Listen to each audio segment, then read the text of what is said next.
oath oath অসমীয়াত oath এই শব্দটোৰ অৰ্থ হ'ব শপত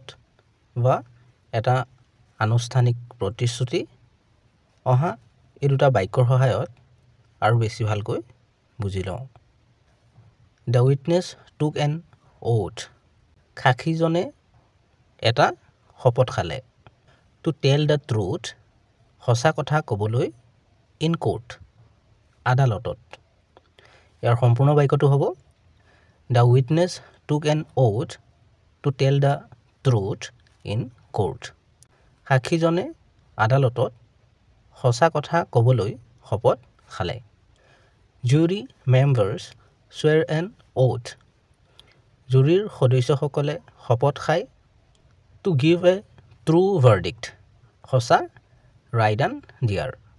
ইয়াৰ সম্পূৰ্ণ বাক্যটো হ'ব Jury members swear an oath to give a true verdict জুৰিৰ সদস্যসকলে সঁচা ৰায়দান দিয়াৰ শপত খায় চেনেলটো ছাবস্ক্ৰাইব কৰি ল'বা কাৰণ এনে ধৰণৰ ভিডিঅ'বোৰ ইয়াতে পাই থাকিবা